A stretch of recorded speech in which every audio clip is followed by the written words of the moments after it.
Hello అండి. Welcome back to my channel. అందరు ఎలా ఉన్నారు? సో ఇదైతే సండే రోజు వ్లాగ్ అనమాట. సండే రోజు ఏమైంది, ఎక్కడికి వెళ్ళాము అనేది నేను మీకు ఈ వీడియోలో షేర్ చేసుకుంటాను.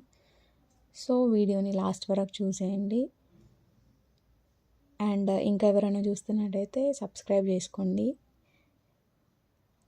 లైక్ చేయండి, షేర్ చేయండి అండ్ కామెంట్ చేయండి. సో ఇదైతే మార్నింగ్ అనమాట. సో ఇంక ఇక్కడైతే కొన్ని కావాల్సినవి ఉంటే తెప్పించాను. సో ఇవన్నీ సర్దాలన్నమాట ఇప్పుడు.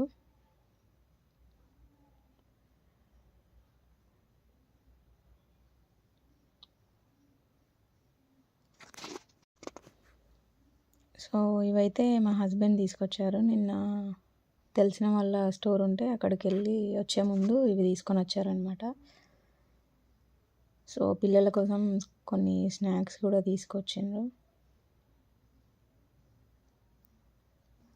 సో ఇంక ఇక్కడ ఏంటంటే అవన్నీ సర్దేసి నేను నెక్స్ట్ పిల్లలకి పాలు కాబెట్టాలండి. ఎందుకంటే నేను బ్రేక్ఫాస్ట్కి ఏం ప్రిపేర్ చేయట్లేదు. సో అందుకని పాలు అండ్ బిస్కెట్స్ ఇస్తున్నా. ఓన్లీ సండే మాత్రమే.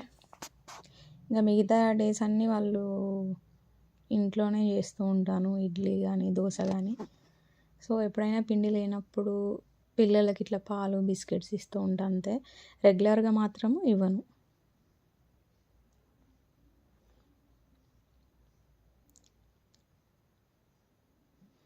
సో పిల్లలకి పాలు పెట్టాను అండ్ నేను కూడా కొంచెం టీ పెట్టుకుంటున్నాను. ఏంటో అండి, టీ మానేద్దామని చెప్పేసి ఎన్నిసార్లు ట్రై చేసినా కూడా అసలు అది అవ్వని పని. ఎందుకంటే పిల్లలతో స్ట్రెస్, ఇంట్లో అంత చికాకు, పిల్లలు బాగా అల్లరి చేస్తూ ఉంటారు కదా. సో దానివల్ల హెడ్ఏక్ అనేది ఇంకెక్కువ అయిపోతుంది. అండ్ దట్టు చలికాలం కదా, అసలు మానేయలేము. సో ఎండాకాలం అంటే మనం మానేయచ్చు ఈజీగా, వేడికి తట్టుకోలేక ఇంకా టీ తాగలేము కాబట్టి. సో ఇంక ఇక్కడైతే నేను మార్నింగ్ లేవగానే ఫస్ట్ హాట్ వాటర్ తీసుకుంటాను ఆఫ్టర్ బ్రషింగ్. బ్రష్ చేయగానే మనము టీ అనేది తాగకూడదు. సో ఎంటీ స్టమక్ మీద ఈ టీ అనేది మంచిది కాదు. సో అందుకని చెప్పేసి నేను హాట్ వాటర్ ప్రిఫర్ చేస్తాను.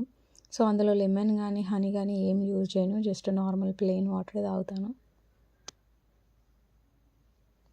సో పిల్లలు కూడా ఫ్రెష్ అప్ చేయించాను. ఇంకా వాళ్ళకైతే పాలు అండ్ బిస్కెట్స్ ఇస్తే వాళ్ళు తినేస్తారు. సో నెక్స్ట్ మా హస్బెండ్కి కూడా పాలు అండ్ బిస్కెట్సే, నాకు కూడా టీయే అనమాట. సో ఇంకా పిల్లలకి ఇచ్చిన తర్వాత నేను మా హస్బెండ్ కూర్చొని ఇంకా మేమైతే ఇలా తాగుతున్నాము.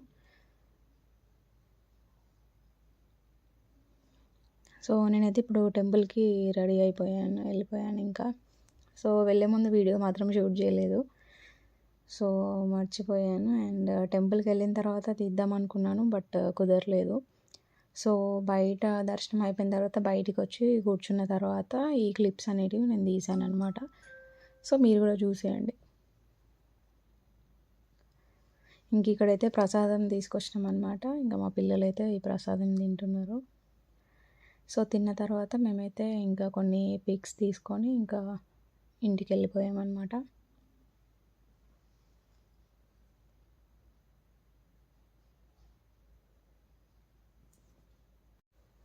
సో టెంపుల్కి చాలామందిని చూస్తున్నాను, హెయిర్ లీవ్ చేసుకొని వస్తున్నారు కొందరు. సో అక్కడ మనకి ఇన్స్ట్రక్షన్స్ ఇచ్చేవాళ్ళు ఉంటారనమాట. సో హెయిర్ అనేది మనం ఎప్పుడూ లీవ్ చేసుకోకుండా మనము జుట్టు అల్లుకొని వెళ్ళడం బెటర్ అనమాట.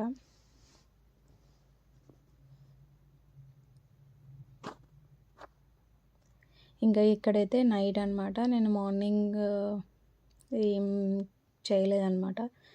సో ప్రసాదం తినేసాము. ఇంకా మా ఇంటి దగ్గర ఫంక్షన్ ఉంటే అక్కడ లంచ్ చేసాము. అండ్ నైట్ డిన్నర్లోకి కర్రీ ప్రిపేర్ చేస్తున్నాను. అండ్ డిన్నర్లోకి అవుతుంది, రేపు మార్నింగ్ లంచ్ బాక్స్లోకి కూడా అవుతుంది కదా అని చెప్పేసి నైట్ తోటకూర కర్రీ చేస్తున్నాను. తోటకూర అండ్ టమాటా కర్రీ చాలా బాగుంటుంది. మీరు కూడా ఒకసారి ట్రై చేయండి. అండ్ ఇక్కడ ప్రాసెస్ కూడా ఉంది, ఇన్ కేస్ మీకు కావాలంటే మీరు చూసి ఫాలో అవ్వచ్చు. చాలా ఈజీ అండి, అండ్ చాలా టేస్టీగా కూడా ఉంటుంది.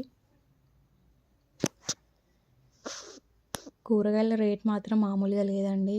హాఫ్ కేజీ టమాటో వచ్చేసి 60 రూపీస్ అంటున్నారు. సో అరౌండ్ టొమాటో వచ్చేసి హాఫ్ కేజీ 40 ఆర్ 50 అట్లా చెప్తున్నారు. కానీ ఎందుకు ఇంత వెజిటేబుల్స్ కాస్ట్ ఇంత పెరిగినాయో అర్థం కావట్లేదు. మీకు ఏమైనా తెలిస్తే నాకు కామెంట్ చేయండి.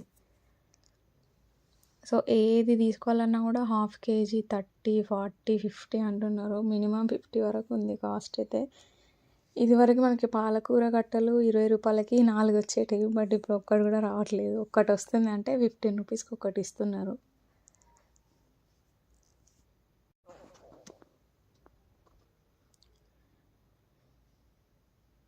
సో ఇందాకే మేము బయటికి వెళ్ళి వెజిటేబుల్స్ అనేవి తీసుకొని వచ్చినాం అనమాట ఇక్కడ రిలయన్స్ దగ్గర. సో అంతా వాడిపోయినట్టుగా కూడా ఉన్నాయి కొన్ని. బెండకాయ ఒకటి తీసుకున్నాను అండ్ క్యాప్సికమ్, బీన్స్, చిక్కుడుకాయ కొన్ని ఇలాంటివి తీసుకున్నాను అనమాట. అన్నీ హాఫ్ కేజీ, పావు కేజీ తీసుకున్నాను. ఇంకేంటంటే తోటకూర ఫస్ట్ వండితే బాగుంటుంది కదా, మళ్ళీ నెక్స్ట్ డేకి వాడిపోతుంది అని చెప్పేసి నేను ఆ రోజు తేయగానే నైటే వండేసాను.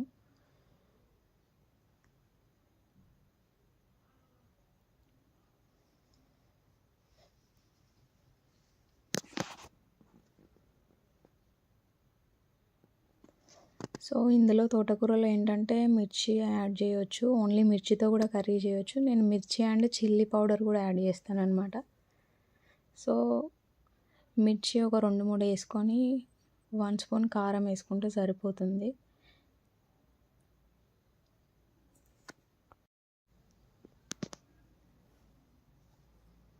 ఇంకా మా పిల్లలైతే ఈవినింగే మా అత్తమ్మ వాళ్ళ ఇంటికి అయితే వెళ్ళిండ్రు. ఇవాళ సండే కదా, సో అట్లా వెళ్ళారనమాట. మార్నింగ్ వస్తారు. సో ఇది వచ్చేసి మా హస్బెండ్కి అండ్ నాకే అనమాట ఇవాళ డిన్నర్.